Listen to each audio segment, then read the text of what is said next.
Hey guys, Carrie Wedler here, and today I have something a little bit different for you because, as you may have heard, yesterday YouTube announced that it would be imposing thousands of bans on channels on its platform, as well as demonetizing channels. And before I bring on my guest, Ford Fischer, I just want to give you full disclosure. If you're familiar with my work, you know that I have been experiencing demonetization on YouTube. I was also banned from Facebook via the Anti-Media, my news organization. We were banned from Twitter, and I'm personally banned from Twitter as well. So without further ado, here's Ford Fischer of News2Share. Ford. Thanks for having me, Carrie. Of course. So you are just demonetized your entire channel on YouTube. And before we get into that, I just want to give you an opportunity to tell people what you do, what you're about, and what your journalistic standard is and why you do what you do. Sure. So I realize that there are a lot of different approaches that people can take to journalism. So when I describe what I consider for me to be the right approach, it doesn't mean that other ones are wrong. But for me, as sort of a filmmaker, as somebody who's very video focused, I really believe in doing raw footage and live stream to just detail events as close to beginning to end as possible and with as little editing as possible, where my personal opinions, my personal beliefs about the things that I'm filming are mostly irrelevant. You hear very little from me in my videos. I tend not to be particularly adversarial. I interview activists asking, what are you doing out here? Why are you carrying that big gun? Whatever the thing is, in order to just help people understand from a raw visual, live, when possible perspective, this is the thing that's going on right now. And it is meant as a repudiation of the mainstream media style, which is to sort of show you little bits and pieces of an event, and often kind of fill your ears with talking heads about the subject, where there's this new weird journalistic standard that particularly CNN, but really all of the outlets have fallen into it, where, they kind of say, well, if you just have one commentator like Sean Hannity or Rachel Maddow, then, you have biased media because it's just one side. Everyone knows if you have two sides, you have an objective story. So then they stick on Rick Santorum and some Hillary Clinton advisor, and they say, look, two talking heads telling you what to think instead of one. Now it's objective media. I say back to basics. Raw footage, show the people what happens, let them make their own decisions about it. And the mainstream media, if they want to, and they do, license my footage, documentaries, license my footage, and people who are smarter than me analyze the types of trends and political issues that are in my work.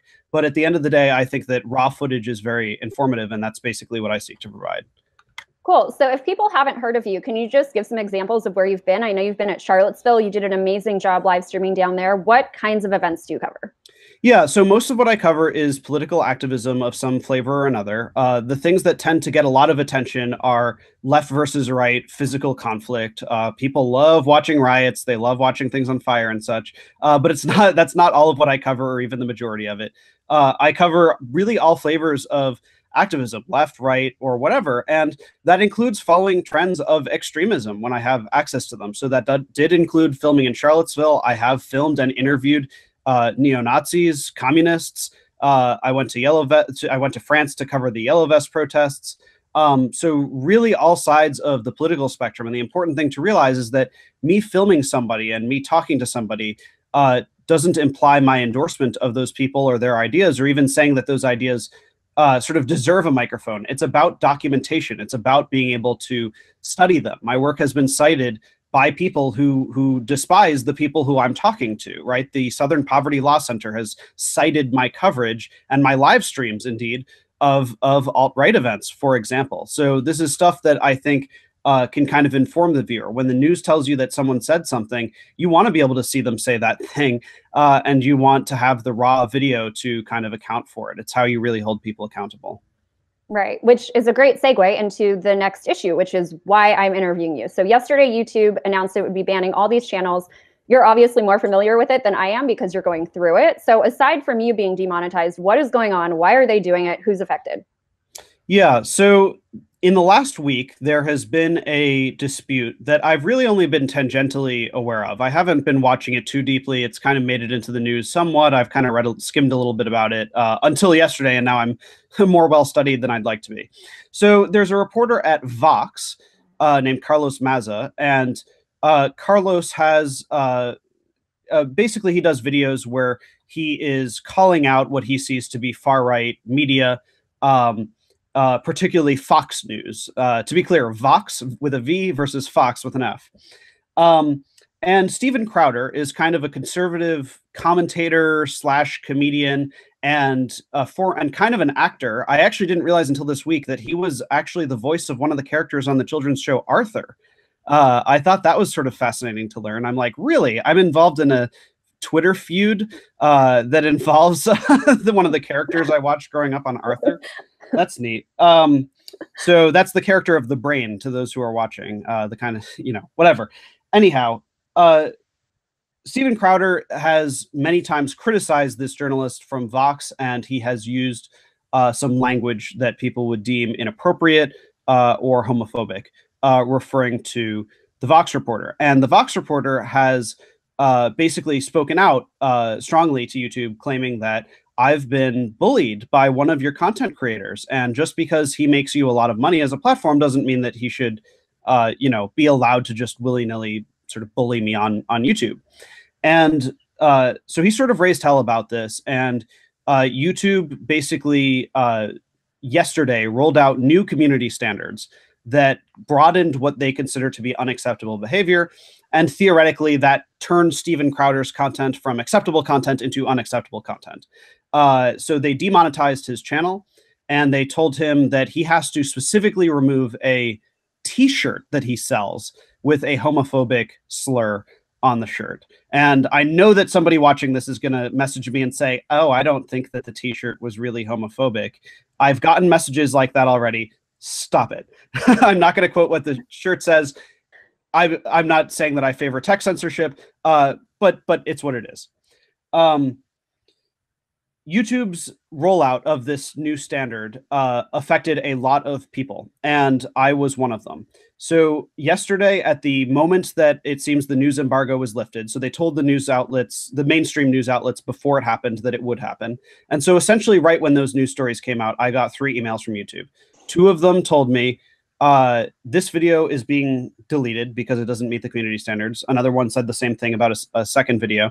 And then I got a 3rd email that said, your entire account has been ruled ineligible for monetization, meaning that they will not give me any share of ad revenue when normally they give their content creators 55% of the ad revenue, which for those of you who use YouTube, that's a valuable resource. I use YouTube ad revenue, and I use Patreon basically as the 2 ways to make money off of the content that I'm sort of producing with my labor. And so YouTube has essentially taken 1 out of 2 of those methods to get paid.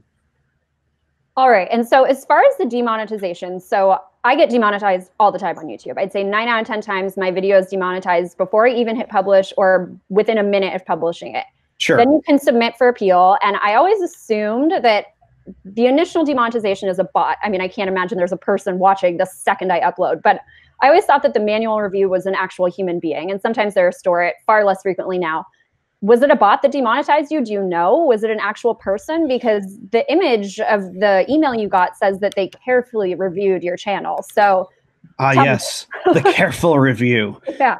Yes, somebody at YouTube really just watched, and they watched every single minute of it and interacted and maybe left a few comments. No, I can't speculate as to what their process on their end was. The email purports that they carefully looked through it. My opinion, given that their community standards understand the fact that content that is used for the purpose of analysis, and while my analysis isn't really in the videos, they are clearly published for the purpose of being able to be analyzed so that people can talk about them, which is why the mainstream media uses them. And documentaries use them, and it's been used literally in Academy Award and Emmy-winning films. Clearly, the videos are being criticized and analyzed. That's the point. But I'm putting them up raw to present them for that to be used. I think that if they had really done their due diligence, if they had done anything that I would qualify as careful, they would have basically understood that. In my mind, careful would include reaching out to me. Hey, Ford, do you film these, do you film communists and Nazis and anarchists because you agree with all of those things simultaneously somehow? Or do you film them because you think it is important for historical context to see the truth of the matter surrounding all of them. I think if YouTube did anything careful, it would have included essentially understanding my motivations.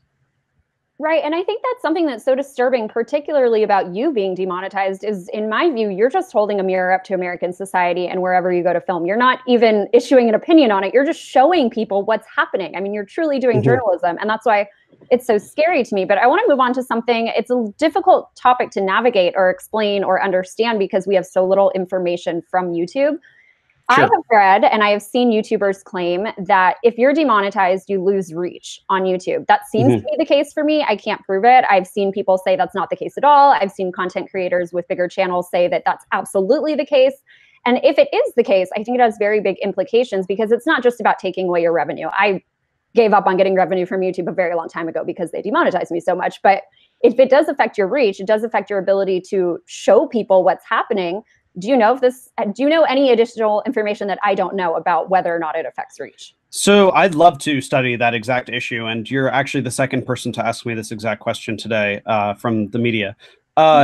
So from a computer science perspective, from like a technical perspective, the algorithmic presentation of YouTube search results and up next videos and suggested videos and so on are basically private variables, meaning you can't look at the code that YouTube is using to tell you which videos essentially they recommend that you watch. It takes the information about you, it sucks it up, it puts it somewhere else, it runs the calculation, and it shoots it back to you all in, a millisecond, right? And so we can't really see how they make that determination. I think that there are two possible kind of answers, because anecdotally, I would say that basically seems true. On one hand, it could literally be YouTube says, we don't make as much money from demonetized videos, ergo, we will deprioritize them. They say they don't do that. The other thing, though, that it could be that seems to me slightly more plausible, and if YouTube was ever going to be accountable and talk to people like a human, like if they were ever going to allow, somebody to interview a YouTube staffer or coder, which will never happen, but if that occurred, I think what they would likely tell you if you dug into it is that YouTube is prioritizing or deprioritizing based on keywords, interests, and what have you.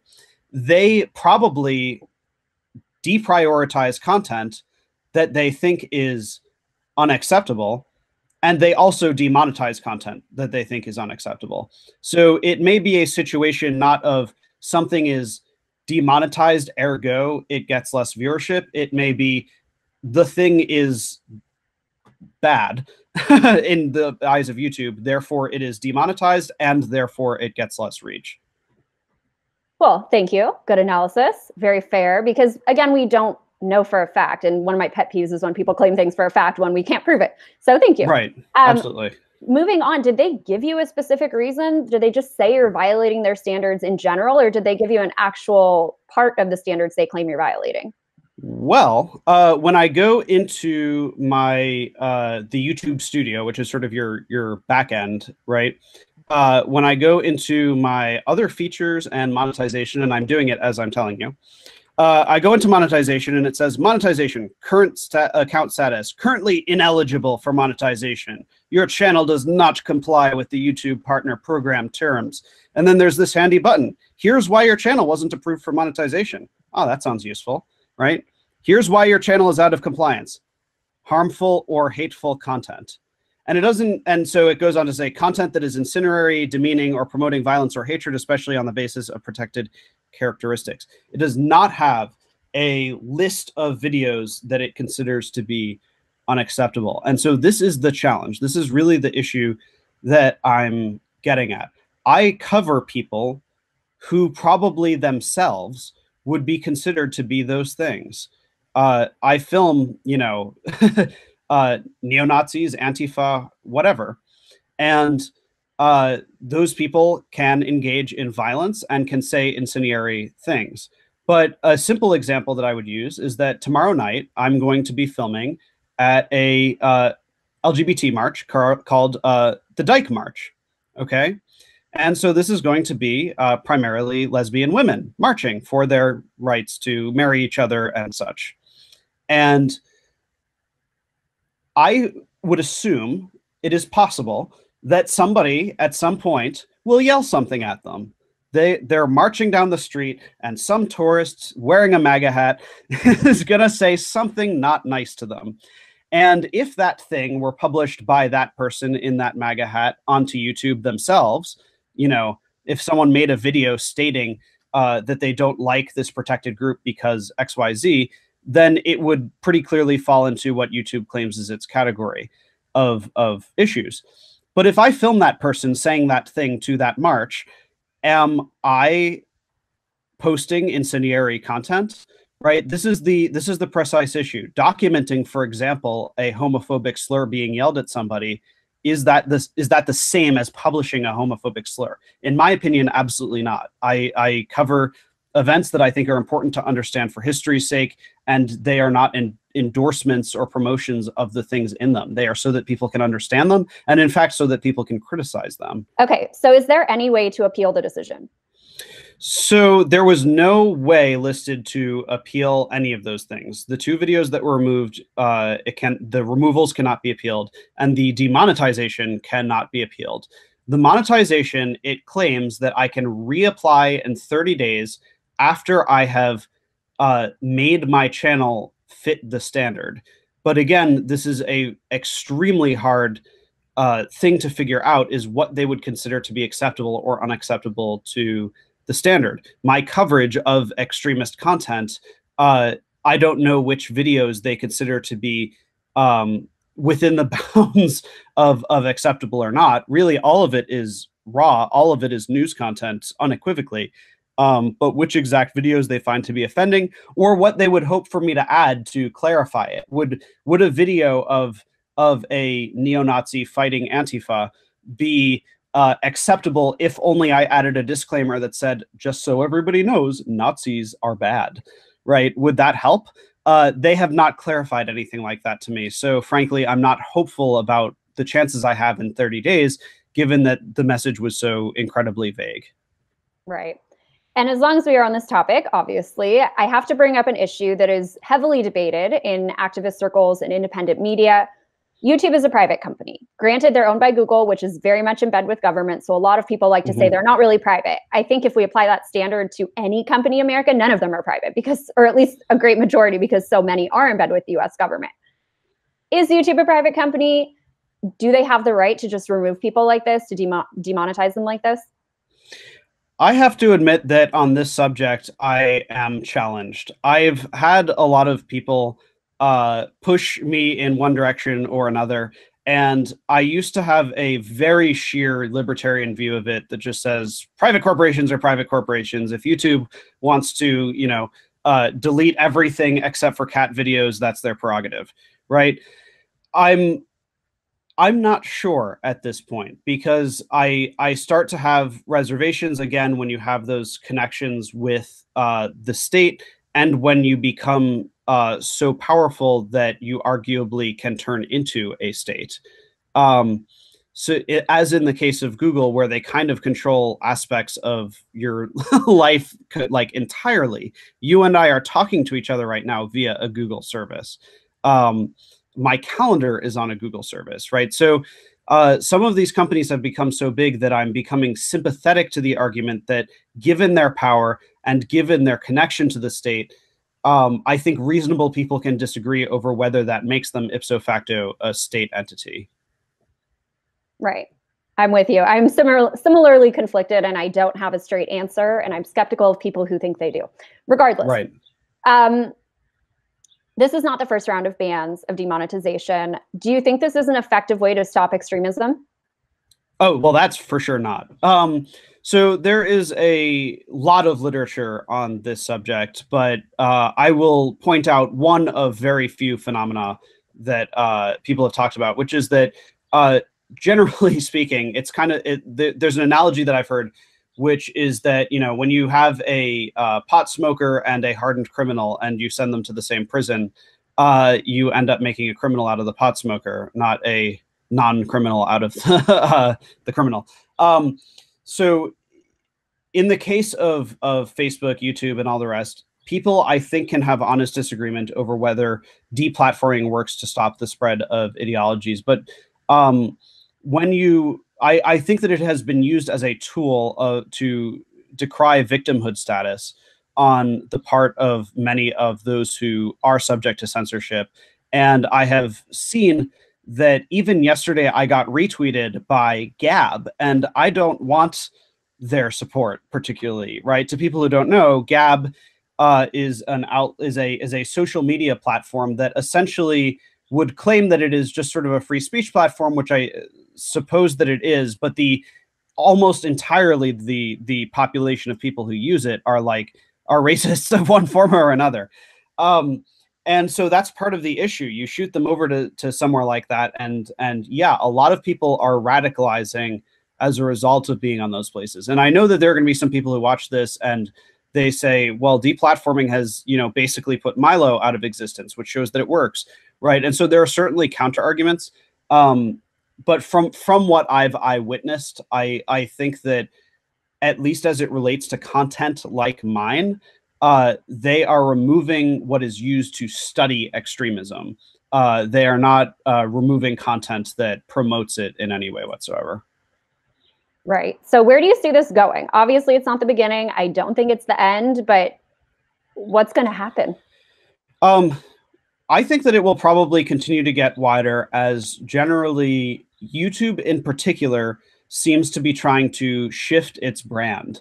There are fewer and fewer people who are relying on cable for just general entertainment in their house. And I'm not just talking about news.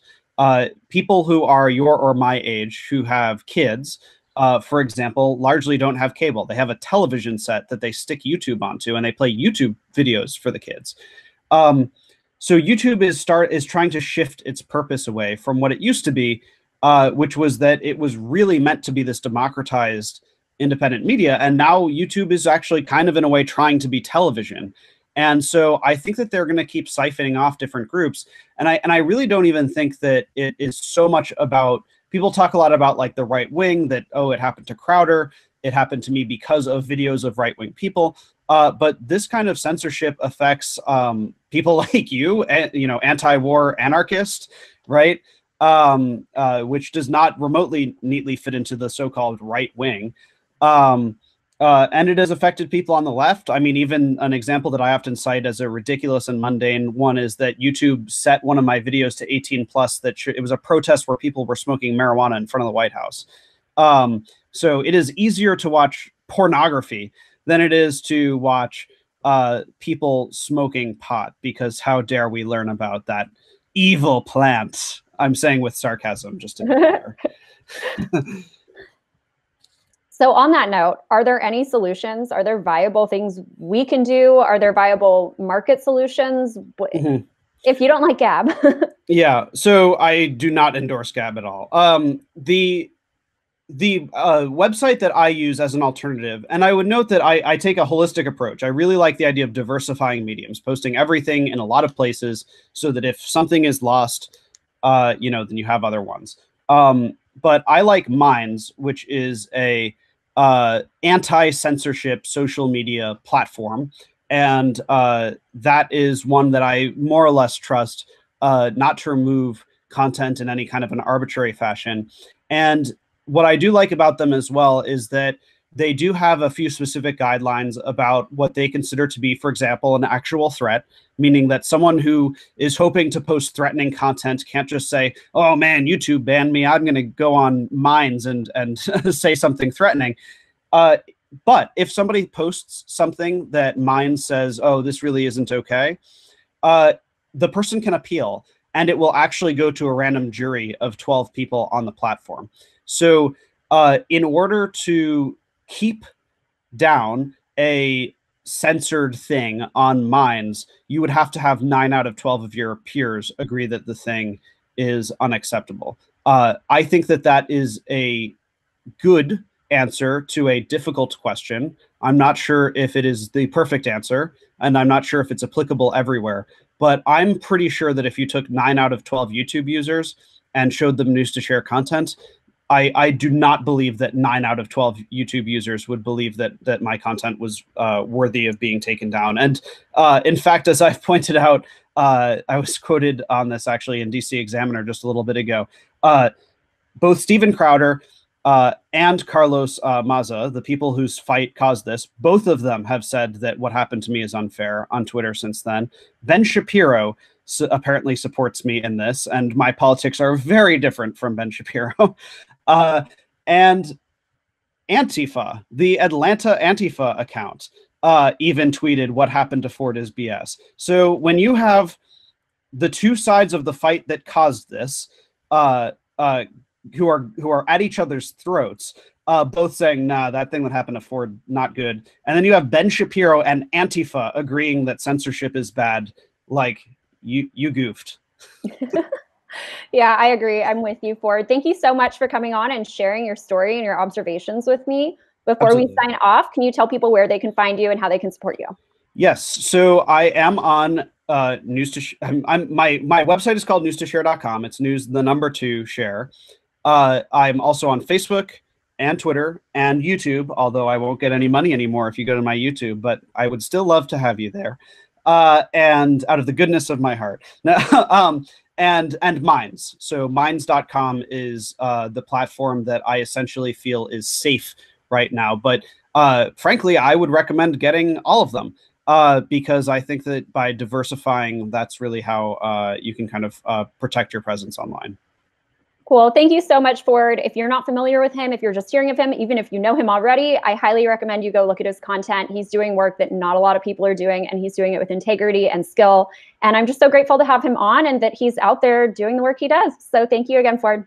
Thanks, Carrie. You're the best.